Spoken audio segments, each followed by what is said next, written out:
नमस्कार आदरणीय दर्शक महानुभावहरू। विशेष समयमा विशेष कुराकानीहरू तपाईहरुमाझ हामीले पस्किरहेका छौँ। आजको यो बसाइमा विशेष गरी सल्यानको त्रिवेणी गाउँपालिका वडा नम्बर 4 मा रहेको श्री नेपाल राष्ट्रिय माध्यमिक विद्यालय रहेको छ। यो विद्यालयको प्रधानाध्यापकसँग विद्यालयका हरेक गतिविधिहरू कसरी सञ्चालन भइरहेका छन्, विशेषतः शैक्षिक सत्र पनि प्रारम्भ भइसके पश्चात भर्ना अभियान, विद्यार्थीहरूको सरकारी स्कुल प्रतिको मोह लगायत विद्यालय प्रशासन र विवेशले पनि कस्तो भूमिका खेलेको छ त विद्यार्थीहरूको संख्या बढाउन र गुणस्तरीय शिक्षाका लागि, यो विषयमा छलफल गर्नको लागि यस विद्यालयका प्रधानाध्यापक गोवर्धन रेवले मसँग हुनुहुन्छ। आउनुहोस् उहाँसँग हामीले कार्यक्रमलाई अगाडि बढाउँछौँ र स्वागत गर्छौँ। हार्दिक स्वागत छ कार्यक्रममा यहाँलाई। नमस्ते। के छ, मैले अलि लामो भूमिका पनि बाँधे, विद्यालयको अवस्था सरस्वती जानकारी गराउनुहोस् न। विद्यालयको अवस्था शैक्षिक हिसाबले, विद्यालयको अन्य समग्र वातावरणको हिसाबले हामी सन्तुष्टिको बिन्दुमा छौँ। विद्यालयले गर्नुपर्ने समग्र जुन क्रियाकलापहरू हुन् ती क्रियाकलापहरू कार्य कुशलताका साथ सम्पन्न गरिरहेको छ। हामी शैक्षिक सत्र 2082 को अन्तिम क्षण सकेर वार्षिक परीक्षाको नतिजा प्रकाशन गरेर अब शैक्षिक सत्र 2083 का लागि गर्नुपर्ने जुन तयारीहरू हुन्छन् त्यो तयारीको क्रममा छौँ अहिले। शैक्षिक सत्रको तयारी त हुने नै भयो। अब विद्यालयमा विशेष गरी अब म दर्शकहरूलाई के पनि जानकारी गराउँ भने यही विद्यालयबाट आफ्नो शैक्षिक यात्रा प्रारम्भ गरेर एउटा शिक्षालाई एउटा बिन्दुमा पुर्याएर यही विद्यालयको नेतृत्वमा पनि रहनुभएका गोवर्धन रेवले हुनुहुन्छ। यो कुरा पनि मैले जानकारी गराएँ। विशेष गरी तपाईँ यहाँको स्थानीय, त्यसमा पनि यो विद्यालयमा पढेको, विगत र अहिले यो विद्यालयलाई तुलनात्मक हिसाबले तपाईँको विश्लेषण के भन्न सक्छ? अब तुलनात्मक हिसाबले हेर्ने हो भने विद्यालयले काँचुली नै फेरेको छ जस्तो लाग्छ मलाई। पहिलेको अवस्थामा हेर्दाखेरि शिक्षाको जुन गुणस्तरका हिसाबका कुरा गर्दा र विद्यालयको जुन भौतिक पूर्वाधारको कुरा गर्दाखेरि विद्यालयको समग्र विकासलाई हेर्ने हो भनेपछि हामीले आमूल परिवर्तन गरेका छौँ। थुप्रै परिवर्तनहरू विद्यालयमा भएका छन्। परम्परागत हिसाबले पहिला जुन किसिमले विद्यालय सञ्चालन भएको थियो, हामी नेतृत्वमा आइसकेपछि र हामीले विद्यालय सञ्चालनको अवस्थाको जिम्मेवारी लिइसकेपछि थुप्रै परिवर्तनहरू विद्यालयमा ल्याएका छौँ। विद्यालयको परिवर्तन मात्रै हो कि शैक्षिक परिवर्तन पनि भएको छ? अब यो परिवर्तनको कुरा गर्ने बेलामा हामी पहिले र अहिलेको तुलना गर्दाखेरि पहिलेको अवस्था र अहिलेको अवस्थामा जुन आमूल परिवर्तनका कुरा गरेका छौँ हामीले, यो अवस्थामा के कुरालाई पनि ध्यान गर्नुपर्छ भने यो विशेष त शैक्षिक गुणस्तरको कुरालाई मुख्य प्राथमिकता दिन्छौँ हामी। अब त्यसका अलावा विद्यालयको जुन भौतिक पूर्वाधारको विकासका कुरा, त्यसपछि सामाजिक विकासका कुराहरू पनि, समुदायले विद्यालयप्रति जुन हेर्ने दृष्टिकोण हो त्यो दृष्टिकोणका कुरालाई समेत ख्यालमा राख्ने हो भनेपछि हामी परिवर्तित अवस्थामा छौँ जस्तो लाग्छ मलाई। यसमा स्थानीय तहहरूले के कस्तो पहल कदमी लिनु भएको छ भवन निर्माण गर्दाखेरि? त्यो अवस्थाको मुख्य भागीदार नै स्थानीय सरकार हो। स्थानीय सरकार, नजिकको सरकार र स्थानीय सरकारले जुन हामीहरूलाई हेर्ने दृष्टिकोण छ त्यो दृष्टिकोणका कारणले गर्दाखेरि पनि हामी यो परिवर्तित अवस्थामा आएका हौँ जस्तो लाग्छ मलाई।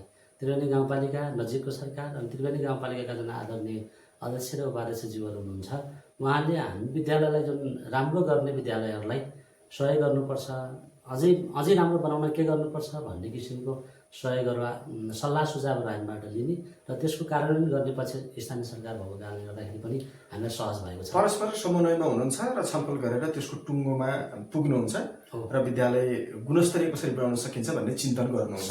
सबै विषयमा छलफल हुन्छ। विद्यार्थीहरूको शैक्षिक गुणस्तरको सङ्ख्या चाहिँ कस्तो छ? यो शैक्षिक गुणस्तरको अवस्थालाई, शिक्षाको गुणस्तरको कुरा एक वर्षमै एक क्षणमै मापन गरिने चिज होइन। लामो समयको चिजलाई मापन गर्ने हो भनेपछि, सबै कुरालाई मापन गर्ने हो भने हामी त्रिवेणी गाउँपालिकाको एसीको नतिजालाई हेर्ने, कक्षा 12 को नतिजालाई हेर्ने लगायत कक्षा 1 बाल विकासदेखि 12 कक्षासम्मको समग्र नतिजालाई हेर्ने हो भने पनि त्रिवेणी गाउँपालिकाको सबैभन्दा बढी उत्कृष्ट अङ्क प्राप्त गर्ने विद्यालयको रूपमा छौँ।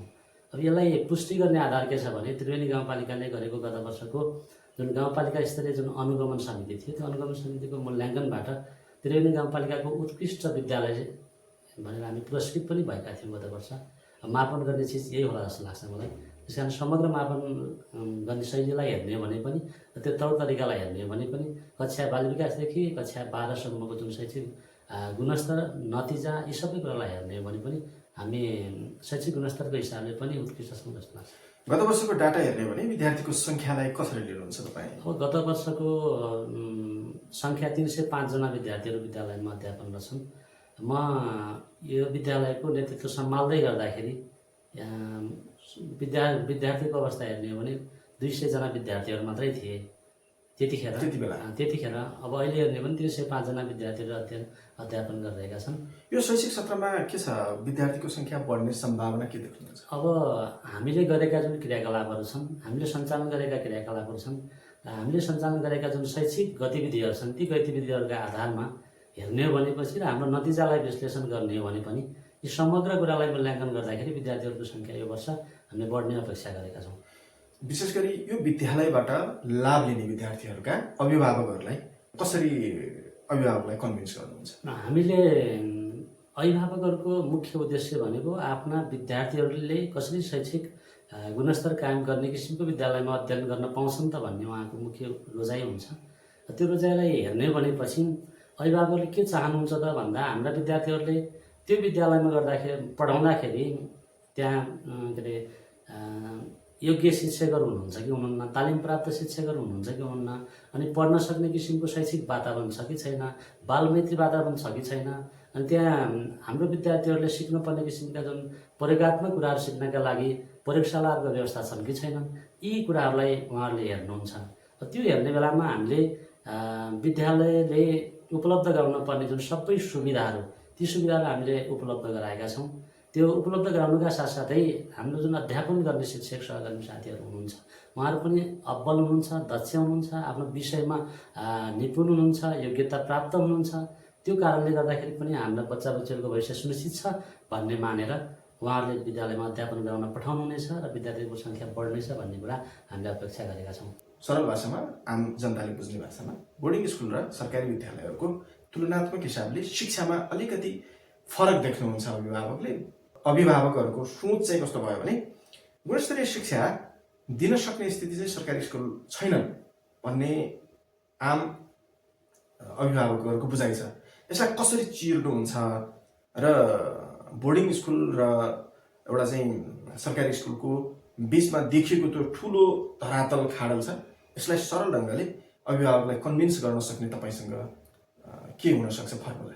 अब यो सामान्य केही उदाहरणहरू दिएँ। अब यो सरकारी स्कुलहरू सक्षम छैनन्, सरकारी स्कुलमा पढेका विद्यार्थीहरू अब्बल हुँदैनन् भन्ने कुराकोमा पूर्ण रूपमा यसको के अरे विरोध गर्छु। सरकारी स्कुलमा पढेका अहिले नेपालमा जति पनि यो लोकसेवा आयोग, शिक्षक सेवा आयोग लगायत उच्च पदस्थ पदाधिकारीहरू जुन हुनुहुन्छ, उहाँहरू सबै सरकारी स्कुलबाटै गएका हुनुहुन्छ। त्रिवेणी गाउँपालिका 4 नम्बर वडामा रहेका जुन 2टा विद्यालयहरू छन्, ती 2टा विद्यालयहरू योभन्दा पहिला केही समय अगाडि लगभग मर्ज हुने स्थितिमा थियो। त्यो विद्यालय अर्को विद्यालयमा गाभिने कि भन्ने स्थितिमा थियो। अब हामीले वडा अध्यक्षज्यू लगायत मेरो उपस्थितिमा पनि हामीले सल्लाह गरेर त्यो विद्यालयलाई पनि 5 कक्षासम्म चल्न सक्ने किसिमको स्थितिको सिर्जना गरौँ। त्यहाँ पनि विद्यार्थी सङ्ख्याको स्थितिलाई मध्यनजर गरेर साना साना भाइ बहिनीहरूलाई त्यहीँ पढ्न लगाउँ, त्यति टाढा समय लगाएर यहाँ तल झर्नुभन्दा भनेर नै सहजीकरण गरेर त्यो विद्यालय पनि विद्यार्थी सङ्ख्या अहिले सम्भवतः ठिकै मात्रामा रहेको छ भने तपाईँले त्यो विषयमा पहल गर्नुभयो? पहल गरेँ। र यो सरकारी विद्यालय र जुन संस्थागत विद्यालयहरू छन्, यो के रूपमा अभिभावकहरूले हेरिरहनु भएको छ त भन्दा अभिभावकमा एउटा अङ्ग्रेजी मोह भन्ने छ। त्यो अङ्ग्रेजी मोहले गर्दाखेरि अङ्ग्रेजी सिक्नुपर्छ, अङ्ग्रेजी पढ्नुपर्छ, अङ्ग्रेजी मात्रै हो सबै विषय भन्ने जुन सोच छ अभिभावकहरूको, त्यसलाई पनि हामीले मध्यनजर गर्दै कक्षा बाल विकासदेखि कक्षा 5सम्म अङ्ग्रेजी मिडियममा पनि कक्षा सञ्चालन गर्नुपर्छ भनेर हामी लागिरहेका छौँ। अगाडिदेखि नै कक्षा 1-5 सुरु त गर्नु भएको छैन? गरेका छौँ। 1-5देखि बाल विकासदेखि 5 कक्षासम्म अङ्ग्रेजी माध्यमका पढाइहरू सञ्चालन हुन्छन्। अब त्यो कति वर्ष भयो, कतिवटा शैक्षिक सत्रमा त्यो लागू गर्नुभयो? यो 3-4 वर्ष नै भइसक्यो हामीले यो गरेको। यो अहिले त्यो पढाइरहनु भएको छ? पढाइरहेका छौँ। त्यो अभिभावकहरूको रेस्पोन्स कस्तो छ? के भएको छ भन्दा त्यसमा ट्रान्सलेट बुकहरू जुन नेपाल सरकारले तोकेका जुन पाठ्यक्रम हुन्छन्, पाठ्यक्रम विकास केन्द्रले तोकेका जुन पाठ्यक्रमहरू हुन्छन् ती पाठ्य पुस्तकहरू नै हामीले पठन पाठन गर्नुपर्ने जुन सरकारी प्रावधान छ त्यो प्रावधानका कारणले पनि ट्रान्सलेट बुकहरू मात्रै पढाइरहेका छौँ हामीले। केही बुकहरू ट्रान्सलेट छैनन्, ट्रान्सलेट बुकहरूभरि अङ्ग्रेजी माध्यमका पाटि अध्यापन गरिरहेका पनि छौँ त्यो मध्यनजर गरेर। त्यसैले अब यो अङ्ग्रेजी मोह भन्ने कुरा के हो त भन्दाखेरि अब विद्यार्थीका जुन कयौँ अभिभावकहरू हुन्छ वैदेशिक रोजगारीमा हुनुहुन्छ, वैदेशिक रोजगारीका कारणले गर्दाखेरि पनि उहाँ विदेश गएर त्यही भाषा अङ्ग्रेजी भाषा मात्रै जानेको भए पनि काम राम्रोसँग पाइन्छ भन्ने किसिमको मान्यता छ। त्यो मान्यताको कारणले गर्दाखेरि संस्थागत विद्यालयमा पढ्नुपर्छ भन्ने हुटुटी उहाँलाई जागेको हो। तर समग्रमा शैक्षिक दृष्टिकोणले हेर्ने हो भने, विद्यार्थीको भविष्यलाई हेर्ने हो भने र विद्यार्थीमा पछि गएर केही गर्छु भन्ने किसिमको भावना राख्ने हो भने सरकारी विद्यालयमै पढेका विद्यार्थीहरूले नेपाल र नेपालीको लागि र नेपालमै बसेर केही गर्नुपर्छ भन्ने शिक्षा पाउँछन् जस्तो मलाई लाग्छ। भनेपछि नेरा माविबाट प्राप्त गरेको शिक्षाबाट भविष्य निर्माण गर्नमा त्यस्तो खासै कन्जुसाइ गर्नुपर्ने स्थिति छैन। गुणस्तरीय शिक्षा दिनमा तपाईँहरू लागिरहनु भएको छ। लागिरहेको छ। हामी समग्र जुन शिक्षक हाम्रा सहकर्मी साथीहरू हुनुहुन्छ, हाम्रो जुन टिमवर्क छ त्यो टिमवर्कलाई असाध्यै राम्रो गरिरहनु भएको छ। सबैले राम्रो गरिरहेको छ। अलिकति तपाईँलाई यहाँनिर रोकेँ, विशेष गरी बेला बेलामा तपाईँको अलिकति शिक्षकहरू बिचमा पनि सामान्य विवादहरू आउने कतिपय साथीभाइहरूले त्यस्तो खालको एउटा चाहिँ वातावरण निर्माण गर्नुहुन्छ। यसलाई कसरी सहजीकरण गर्नुभएको छ? हामी आगामी दिनहरूमा त्यस्ता गतिविधि हुने नहुने सम्भावना के देखिन्छ? हाम्रा त्यस्ता गतिविधिहरू विद्यालयमा सञ्चालन भइरहेका छैनन्, हुँदैनन् पनि। हामी त्यो हुन दिँदैनौँ, किनकि हाम्रा सम्पूर्ण सहकर्मी साथीहरूले के बुझ्नु भएको छ भन्दाखेरि हुन नदिनुको कारण दबावमा या चाहिँ सरसल्लाहमा हाम्रो प्रत्येक विभिन्न किसिमका हामीले समितिहरू गठन गरेका छौँ विद्यालयमा शिक्षक सहकर्मी साथीहरूका पनि, अनि विभिन्न किसिमका जिम्मेवारी तोकेका छौँ। सबैले आफ्ना जिम्मेवारीहरू सफलतापूर्वक सम्पन्न गरिरहनु भएको छ। अनि प्रत्येक महिनाको अन्तिम दिन हामी स्टाफ मिटिङ गर्छौँ। स्टाफ मिटिङमा महिनाभरि गरेका गतिविधिहरूको रिपोर्टिङ हुन्छ। प्रत्येकले आफ्ना कुराहरू राख्न पाउने र प्रत्येकले आफ्ना समस्याहरूको समाधान गर्न सक्ने किसिमको त्यो टिम बसेर नै विद्यालयको जुन होल बडी जुन छ त्यो बडी बसेर नै समाधानको बाटो खोज्ने भएको हुनाले कुनै पनि त्यस्ता समस्याहरू हामीले सिर्जना हुन दिएका छैनौँ र दिने पनि छैनौँ। हामीले के सन्देश दिन सक्छौँ नेपाल राष्ट्रिय माध्यमिक विद्यालय जो सल्यान जिल्लाको त्रिवेणी गाउँपालिका वडा नम्बर 4 मा अवस्थित छ र तपाईँहरूले गरिरहेका शैक्षिक गतिविधिका आधारमा विद्यार्थीहरूलाई चाहिँ यो ढङ्गले हामी अगाडि बढाउँदैछौँ, तथापि भविष्यमा हाम्रा जस्तै विद्यार्थीहरू उत्पादन गर्नका लागि धेरै शिक्षक साथीहरू अथवा चाहिँ शिक्षासँग जोडिएका अन्य गतिविधि गर्ने व्यक्तिहरूले पनि हेर्दै हुनुहुन्छ भने उहाँहरूले तपाईँबाट के खालको चाहिँ प्रेरणा पाउने? अब म यहाँको स्थानीय नागरिक, यही विद्यालयमा कक्षा 1 देखि कक्षा 10 सम्म पढेको विद्यार्थी र अवसर कस्तो जुर्यो भन्दाखेरि म आफै शिक्षक सेवा आयोगबाट सफल भइसकेपछि सुरुको नियुक्ति पनि यही विद्यालयमा र अहिले 75 सालदेखि यो विद्यालयको प्रधानाध्यापकको भूमिकामा रहिरहेको छु। यो पनि एउटा प्रेरणाको स्रोत हो जस्तो लाग्छ मलाई विद्यार्थीहरूका लागि। हामी यहाँ पढेर यही विद्यालयको नेतृत्व सम्हाल्न सक्ने मान्छे पायौँ भनेपछि हामीले पनि किन नगर्ने त भन्ने किसिमको जुन उत्टुटी छ विद्यार्थीहरूमा, त्यस्तो किसिमको सकारात्मक सन्देश प्रभाव भएको छ। अनि यही विद्यालयमा हामीले पढाएका विद्यार्थीहरू, म पढिसकेर यही विद्यालयमा आइसकेपछि, अध्यापन गर्न आइसकेपछि हामीले पढाएका विद्यार्थीहरू पनि विभिन्न किसिमका शाखाहरूमा शाखा प्रमुखहरू, अनि विभिन्न संस्थाहरूमा स्वास्थ्य प्रमुखहरू, अनि अन्य निजामती सेवाहरूमा, त्यस्तै गरेर विभिन्न सेवामा प्रहरी, सेना सबै ठाउँमा स्थापित भइसक्नु भएको छ। यो पनि प्रेरणाको स्रोत हो जस्तो लाग्छ मलाई। अनि यसका साथसाथै हामीले बेला बेलामा समय समयमा विद्यार्थीहरूलाई उत्प्रेरणा जगाउने किसिमका, मोटिभेसन दिन सक्ने किसिमका कार्यक्रमहरू पनि सञ्चालन गर्दै आइरहेका छौँ। अब यसमा तपाईँलाई अलिकति के पनि रोक्यो भने जस्तो विभिन्न क्षेत्रमा स्थापित भइसक्नु भएको यस विद्यालयका उत्पादकहरू कहिलेकाहीँ उहाँहरूलाई ल्याएर यहाँका जो बाँकी पढिरहनुका विद्यार्थीहरूलाई प्रेरणा बन्न लायक के कार्यक्रमहरू गर्नुभएको छ? हामी त्यो सोच बनाएका छौँ यो वर्ष। त्यस्ता यो विद्यालयबाट उत्तीर्ण गरेका र गएका र सफल भएका व्यक्तित्वहरूलाई विद्यालयमा ल्याएर एउटा मोटिभेसन क्लासहरू दिने किसिमको सोच चाहिँ हामीले बनाएका छौँ यो वर्ष। भनेपछि आगामी वर्षमा यो कार्यक्रमलाई चाहिँ अगाडि बढाउने सोच बनाउनु भएको छ। गोवर्धन रेउले प्रधानाध्यापक भइसके पश्चात हाम्रा विद्यार्थीहरू चाहिँ राम्रा भएका छन् है भन्ने खालको थोरै भए पनि अभिभावकहरूमा सन्तुष्टि प्राप्त भएको म चाहिँ महसुस गर्छु। र तपाईँले भने जस्तै अघि विद्यालय सुधारका कार्यक्रमहरूदेखि लिएर शिक्षा सुधारमा ठुलो सफलता प्राप्त गर्नका लागि जो अहोरात्र खटिरहनु भएको र शिक्षकहरूलाई चाहिँ एउटा टिमवर्कमा बाँधेर विभिन्न क्रियाकलापहरूसँग जोडेर उहाँहरूको चाहिँ क्षमताका आधारमा सेक्सनहरू निर्माण गरेर जो काम गरिरहनु भएको छ यो सराहनीय छ। यो काम गर्ने क्षमता र शैली अझ प्रखर बनोस्, हामी सबैले शुभेच्छा र शुभकामना दिउँ। अब अलिकति विद्यालय व्यवस्थापनतिरको कुरालाई जोडिदिउँ। विद्यालय सुधारका लागि विद्यालय व्यवस्थापन समितिको पनि महत्त्वपूर्ण भूमिका हुन्छ। व्यवस्थापन समितिले यहाँको आन्तरिक प्रशासन जो प्रधानाध्यापक लगायत शिक्षकहरूसँग कोर्डिनेसन गर्ने, यहाँको समग्र विकास र शैक्षिक गुणस्तरका हिसाबमा उहाँहरूले पहल कदमी लिएको अथवा चाहिँ अभिभावकहरूलाई कन्भिन्स गरेको यो हो है भन्ने ढङ्गको उहाँहरूले के गतिविधि गरिरहनु भएको छ, के भन्नुहुन्छ तपाईँ? अब यो विद्यालय व्यवस्थापन समिति विद्यालयको अभिभावक हो। विद्यालय सञ्चालन व्यवस्थापन गर्ने जिम्मेवारी विद्यालय व्यवस्थापन समितिलाई हुन्छ। विद्यालय व्यवस्थापन समितिले मैले बुझेको हाम्रो जुन विद्यालय व्यवस्थापन समिति छ त्यो विद्यालय व्यवस्थापन समितिले आफ्नो जुन कार्यकाल छ त्यो कार्यकालमा विद्यालयलाई सकारात्मक सन्देश दिने किसिमको मनसायका साथ अगाडि बढेको छ। अब कार्यकाल लगभग सिद्धिन पनि लाग्यो, सकारात्मक नै रह्यो। हामीले विद्यालय जस्तो उपलब्धि हासिल गर्न सकेनौँ, तर दोष लगाउने ठाउँ पनि छैन। विद्यालय प्रशासनले राखेका जुन राम्रा प्रस्तावहरू हुन् ती प्रस्तावहरूमा कहिल्यै पनि अवरोध आएन भने विद्यालय व्यवस्थापन समितिले गर्न खोजेका राम्रा कुराहरूमा विद्यालय प्रशासनबाट पनि कहिले अवरोध आएन। भन्नुको मतलब हामीले राम्रा कुराहरू विद्यालयमा राम्रा कुराहरू स्थापित गर्न खोज्यौँ, तर ती राम्रा कुरालाई स्थापित गर्नका लागि विद्यालय व्यवस्थापन समिति जहिले पनि सकारात्मक रह्यो भन्ने। भनेपछि जो मेजोरिटी हुनु पर्थ्यो त्यो चाहिँ तपाईँहरूले पाउनुभयो? पायौँ। विद्यालय व्यवस्थापन समितिले गर्नुपर्ने जुन भूमिका हो त्यो भूमिका सकारात्मकता साथ सम्पन्न गरिरहेको पाएको छ। गुनासो कहीँ छैन त्यसो भए? विद्यालय व्यवस्थापन समितिमा हाम्रो तर्फबाट गुनासो छैन।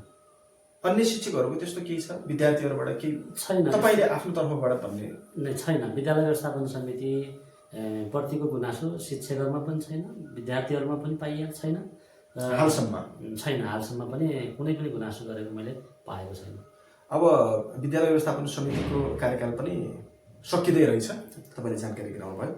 आशा गरौँ आगामी विद्यालय व्यवस्थापन समितिको बढी सर्वसम्मत एकदमै यो विद्यालयलाई गुणस्तरीय शिक्षा र गुणस्तरीय विद्यालय बनाउनका लागि र यो विद्यालयको समग्र विकासका लागि चासो चिन्ता राख्ने, चिन्तन गर्ने टिम निर्माण गर्न सक्नुहोस्। त्यसमा तपाईँको सबैभन्दा महत्त्वपूर्ण भूमिका हुन्छ होइन।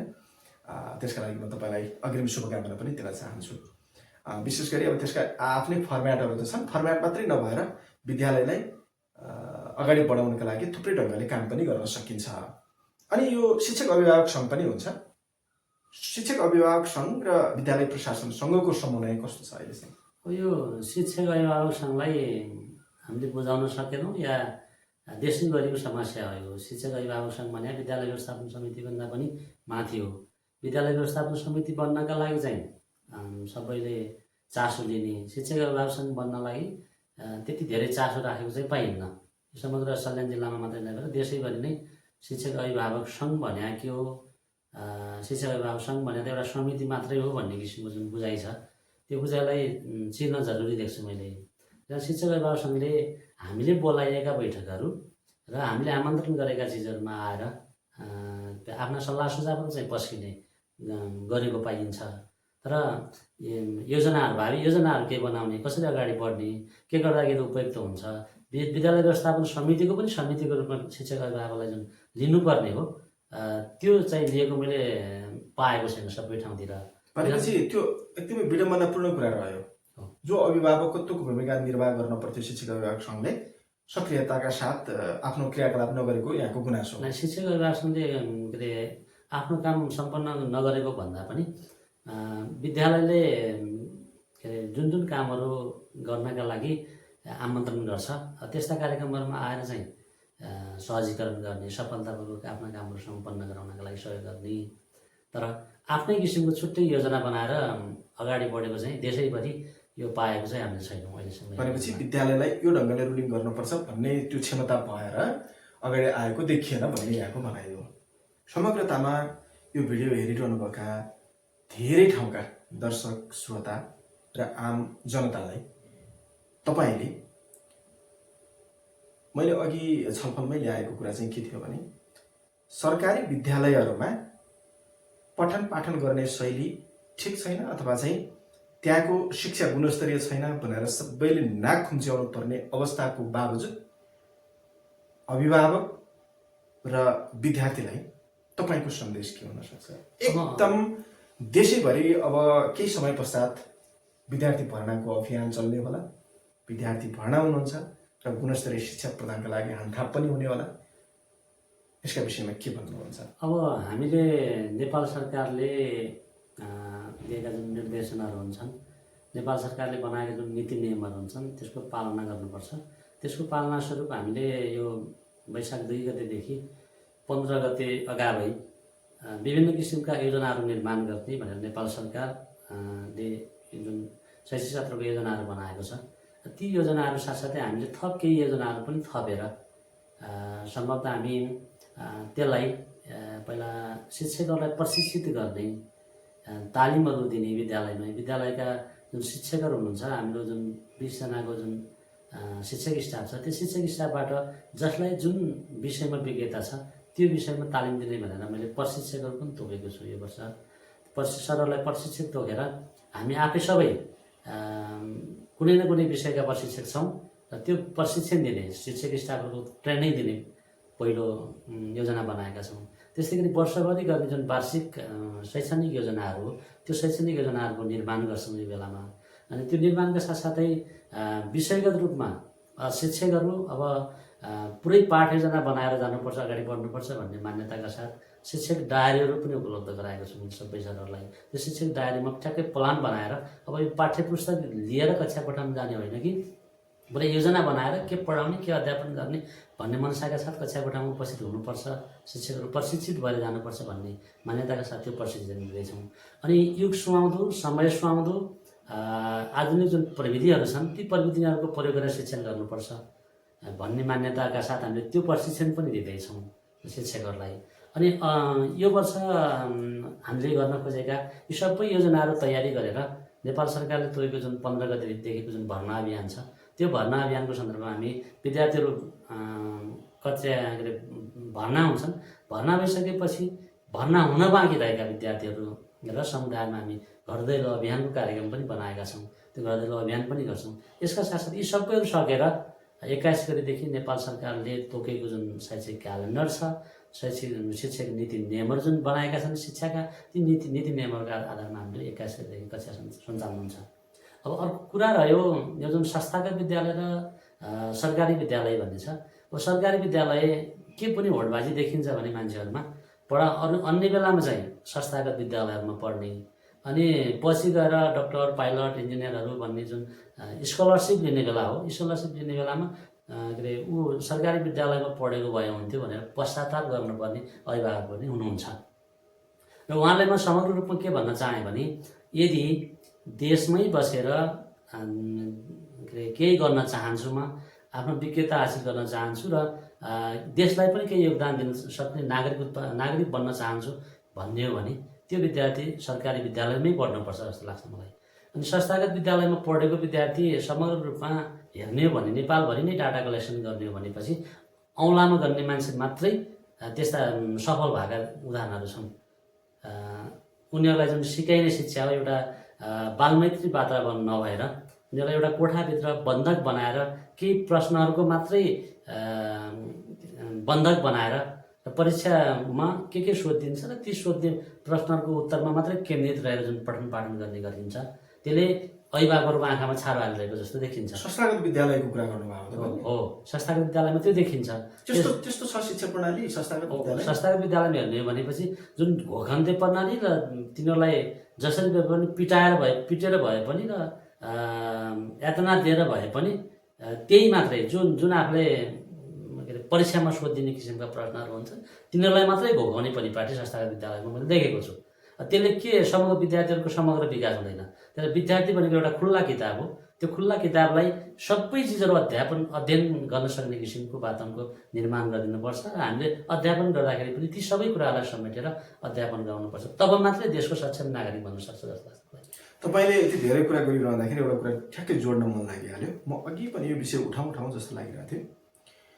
नेपाल सरकारसँग जुटिएका सरकारी निकायमा जति पनि रहनुभएका उच्च पदस्थ र सामान्य कर्मचारीहरूले पनि सरकारी विद्यालयमा आफ्ना बालबच्चा नपढाएर संस्थागत विद्यालयमा आफ्ना विद्यार्थीहरू पढाउनु भएको छ। तपाईँले आफैले देख्नु भएको छ, सर्लङ्ग बुझ्नु भएको छ। यसको बिचमा खाडल के हो? अब यसमा मैले मेरो आफ्नो बच्चा बच्चीहरू यही विद्यालयमै पढेर आफ्नो जुन पढ्नुपर्ने कुराहरू यही विद्यालयमा पढेरै गएका छन्। अहिले अब माथिल्लो शिक्षा पढ्नका लागि अन्यत्र गए पनि यो प्रारम्भिक शिक्षा जुन लिनुपर्ने शिक्षा हो यही विद्यालयमै पढाएको छु मैले तपाईँको कुरा गरिनँ। समग्र जति पनि व्यक्तिहरू हुनुहुन्छ देशैभरिका अधिकांश शिक्षकहरूका सरकारी शिक्षकहरूका विद्यार्थीहरू आफ्ना बालबच्चाहरू चाहिँ संस्थागत विद्यालयहरूमा भर्ना गर्ने, आफूले पढाउने तर आफ्नै विद्यालयमा भर्ना गर्न नसक्ने अवस्था छ। त्यो आफैले पढाएको विद्यालयको शिक्षामा चित्त नबुझ्नु हो कि यसलाई कसरी बुझ्न सकिन्छ? अब यो सबैभन्दा ठुलो चुनौती होइन?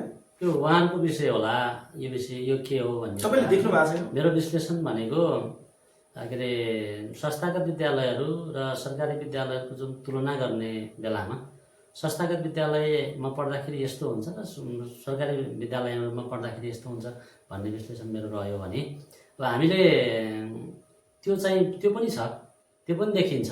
म त संस्थागत रूपमै त्यो देखिन्छ होइन, अधिकांश ठाउँमा त्यही छ नि त। स्थानीय तहमै मैले त के सोच बनाएको भन्दाखेरि पहिलेदेखि नै सबैले स्थानीय तहबाटै सरकारबाटै यस्ता किसिमका निर्णयहरू गर्दाखेरि उपयुक्त हुन्छ भन्ने पनि गरौँ भनेर पहल कदमी अगाडि बढाएको हो होइन। अब अहिले नयाँ सरकार पनि आएको छ। सम्भवतः नयाँ सरकारले संस्थागत सरकारी विद्यालयहरूलाई सक्षम बनाउनका लागि, राम्रो बनाउनका लागि पहल गरिरहेको छ। त्यो पहल कदमीहरू राम्रोसँग अगाडि बढ्न सक्यो भने अब यी दुईटा बीच तुलना गर्नुपर्ने अवस्था नै आउँदैन कि जस्तो लाग्छ मलाई। केही समय पछाडि अब सरकारी विद्यालयहरू बिस्तारै अब सक्षम हुँदै जान्छन्, राम्रो हुँदै जान्छन्, अब्बल हुँदै जान्छन् र त्यताप्रतिको मोहभावहरू पनि बढ्दै जान्छ।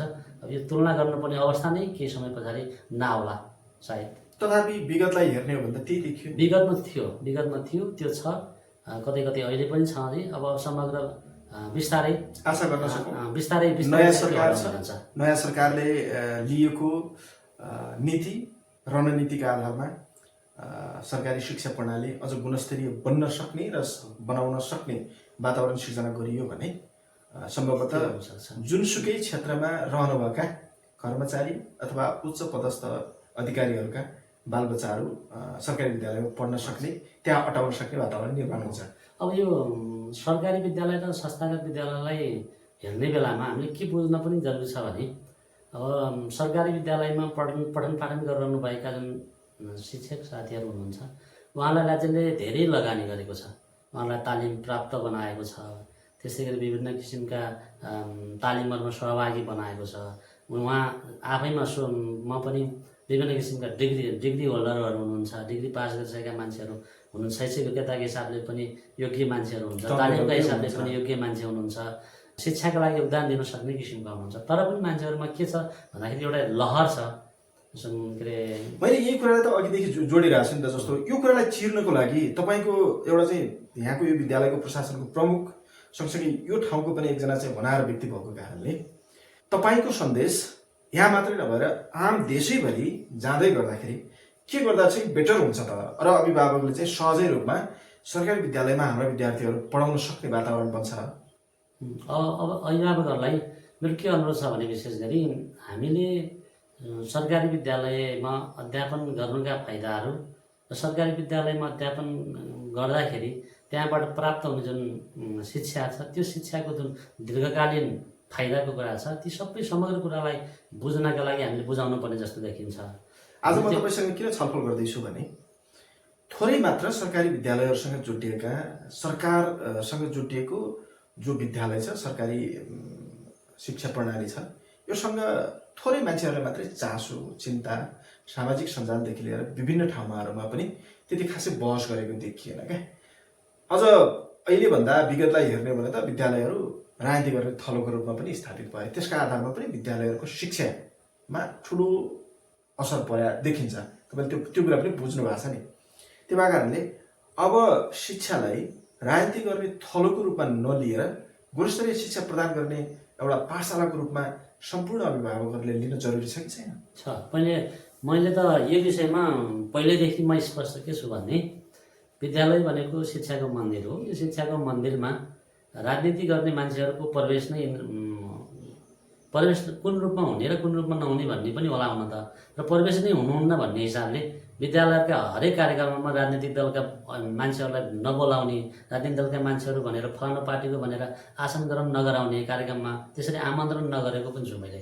आफू जुन यो विद्यालयमा नेतृत्व सम्हालिसकेपछि कुनै पनि दलको विशेष मान्छे भनेर विद्यालयमा पस्नुहुन्न, त्यो आउनुहुन्न भन्ने किसिमले बाहिरै ढोका बाहिर नै बन्देज गर्ने किसिमको त्यो परिपाटीको सुरुवात चाहिँ हामीले गरेका छौँ। स्वच्छ प्रतिस्पर्धा र यो ठाउँलाई चाहिँ समग्र विकास गर्नका लागि राजनीति गर्ने मान्छे पनि आउँदाखेरि बेटर हुँदैन? यस्तो हुन्छ, अब राजनीति गर्ने मान्छे भनेको खेल खेल्नको लागि भन्दा पनि विकास गर्नको लागि आउने, विकास गर्नका लागि आए पनि तिनीहरू कस्तो रूपमा आउनुपर्छ भन्दाखेरि एउटा नागरिकको रूपमा विद्यालयमा उपस्थित हुनुपर्छ, एउटा अभिभावकको रूपमा विद्यालयमा उपस्थित हुनुपर्छ। म राजनीतिक दलको मान्छे विद्यालयमा विद्यालय व्यवस्थापन समितिमा आउनुहुन्न भन्छु मैले चाहिँ। राजनीतिक दलको जुन ओढेको मान्छे, खोल ओढेको मान्छेहरू जुन हुन्छन् तिनीहरू आउँदै गर्दाखेरि के हुन्छ त भन्दाखेरि उनीहरूले कुनै न कुनै रूपमा आफ्नो दलप्रति आस्थावान हुन्छन्।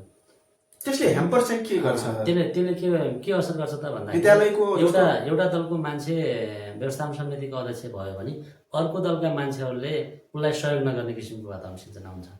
त्यसकारण दल गिभ एन्ड टेकको गतिविधि अगाडि बढ्छ। यो दलगत रूपमा भन्दाखेरि पनि एउटा स्वतन्त्र व्यक्ति, एउटा अभिभावक अनि विद्यालय शिक्षा क्षेत्रमा केही बुझेको मान्छे, जानेको मान्छे आयो भने चाहिँ बेटर हुन्छ। विद्यालय व्यवस्थापन समितिमा विद्यालय सञ्चालन गर्नका लागि चाहिँ त्यसले फाइदा चाहिँ पुर्याउँछ। अब यो विगतको अभ्यासलाई पनि थोरै हेरौँ। तपाईँ करिब 75 सालदेखि यता प्रधानाध्यापकको रूपमा रहनु भएको छ। विवेशा अध्यक्षहरू विशेष गरी राजनीतिसँग जोडिएर आउनुभयो भने अथवा चाहिँ विवेशका अन्य सदस्यहरू पनि राजनीतिसँग जोडिएर आउनुभयो भने चाहिँ विद्यालयको प्रशासनलाई चाहिँ कति असर पर्छ? अब यो हामीलाई त्यो अनुभव चाहिँ हामीले गर्न पाएनौँ। विद्यालय व्यवस्थापन समिति 3-4 जना अध्यक्षहरू हुनुभयो यो पिरियडमा, 3 जना जति। उहाँहरूले राजनीतिको र पनि ल्याउनु भएको छैन विद्यालयमा, र राजनीति कुराहरूलाई जोड्नु भएकै छैन होइन।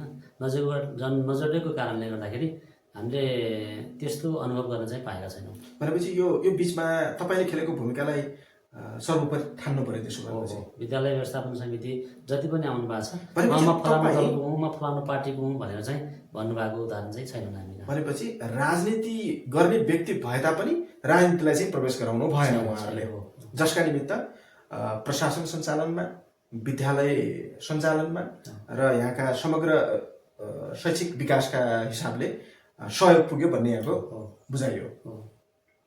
अन्तिममा तपाईँको सुझाव के हुन सक्छ यो भिडियो हेरेर बस्नुभएका समग्र अभिभावक, विद्यार्थीहरू र शिक्षासँग जोडिएर शिक्षाको ठुलो चासो र चिन्ता गर्ने व्यक्तिहरूका लागि? समग्रमा मेरो अनुरोध चाहिँ के हुन्छ भने हामीले हाम्रो गाउँठाउँको विद्यालयहरूलाई एउटा मन्दिरको रूपमा, एउटा आफ्नै घरको रूपमा विकास गर्नका लागि सम्झेर, घर सम्झेर, आफ्नै मन्दिर सम्झेर अभिभावकहरूले आफूले खेल्नुपर्ने जुन अभिभावकका आचार संहिताहरू हुन्छन्, अभिभावकको भूमिका हुन्छ, त्यो भूमिकालाई नितान्त रूपमा उहाँले बढाउन पर्ने आवश्यकता छ। विद्यालय के हो, विद्यालयमा हाम्रा छोराछोरीको भविष्य कसरी जोडिएको छ, विद्यार्थीको भविष्यलाई राम्रो बनाउनका लागि, आफ्ना छोराछोरीको भविष्य राम्रो बनाउनका लागि हामी विद्यालयमा गएर केही समय, जस्तो महिनामा या त सकिन्छ भने हप्तामा नभए पनि विद्यालयमा सम्पर्क गरेर आफ्नो छोराछोरीको अवस्था कस्तो छ, कुन पोजिसनमा छ, कुन अवस्थामा छ, मेरो बच्चा-बच्ची कस्तो सिकिरहेको छ भन्ने किसिमको सूचना दिने किसिमको वातावरण अभिभावकहरूले गाउन जरुरी छ, उहाँले गाउनुपर्छ। अभिभावक सचेतीकरणका कार्यक्रमहरूको पनि आवश्यकता छ, महसुस हामीले त्यो गरेका छौँ। अभिभावक सचेतीकरणमा पनि विशेष जोड दिन्छौँ। अनि त्यसै गरेर विद्यार्थीहरूले पनि आफ्नो भविष्य निर्माण गर्नका लागि यो जुन सरकारी विद्यालयहरू का रूपमा जुन सरकारी विद्यालय जुन हेर्ने दृष्टिकोण छ अरूको, त्यो दृष्टिकोणलाई मात्रै नहेरेर समग्र खासमा के छ त विद्यालयमा, कुन विद्यालयले के गरिरहेको छ त भन्ने कुरालाई पनि एकपटक अध्ययन गर्न जरुरी छ। विद्यालयमा सञ्चालित भइरहेका जुन शैक्षिक गतिविधिहरू छन् ती गतिविधिहरूलाई पनि निहाल्न जरुरी छ। अनि राम्रो विद्यालय कुन छ त, राम्रो विद्यालयमा भर्ना हुने हो जहिले पनि। राम्रो विद्यालयमा भर्ना भयो भनेपछि मात्रै राम्रो बन्न सकिन्छ भन्ने किसिमको सोच हामी सबैमा हुन जरुरी छ। समग्र विद्यार्थीहरूमा अभिभावकहरू हुन जरुरी छ। त्यसैले मेरो अनुरोध चाहिँ अन्तिममा चाहिँ मेरो के अनुरोध छ भने हामी संस्थागत हामीलाई पटक पटक जुन हजुरहरूका बच्चा बच्चीहरूलाई यो विद्यालयमा अध्यापन गरिरहनु भएको छ सानो कक्षादेखि, तपाईँहरूका बच्चा बच्चीहरूको जुन शैक्षिक गुणस्तर के भइरहेको छ भन्ने कुरा पनि आफैले मूल्याङ्कन गरिरहनु भएको छ, हेरिरहनु भएको छ।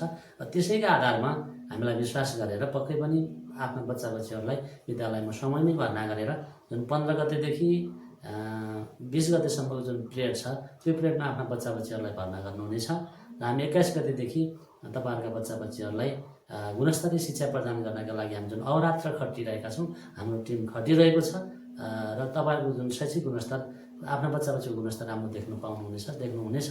त्यसका लागि म विश्वस्त गर्न चाहिँ चाहन्छु। धेरै धेरै धन्यवाद। महत्त्वपूर्ण समय दिनुभयो र विशेष गरी यस विद्यालय र समग्र शिक्षाप्रति चासो राख्ने आम अभिभावक र सम्पूर्ण जनताहरूमा आफ्नो सूचना प्रवाह गर्नुभयो र विशेष गरी यो समय उपलब्ध गराउनु भएकोमा यहाँलाई म धेरै धेरै धन्यवाद दिन चाहन्छु। धन्यवाद। विद्यालयको बारेमा सम्भवतः पहिलोपटक होला सायद विद्यालयमा आएर आम अभिभावकहरूलाई, विद्यार्थीहरूलाई र समग्र जुन हाम्रो विद्यालयलाई निहालिरहेका, हाम्रो विद्यालयलाई हेरिरहेका, हाम्रो विद्यालयका गतिविधिहरू बाहिरबाट भित्रबाट सबै ठाउँबाट हेरिरहेका जुन आम नागरिकहरूलाई विद्यालयको बारेमा जुन जानकारी गराउने अवसर दिनुभयो त्यसका लागि धन्यवाद। नमस्कार। धन्यवाद।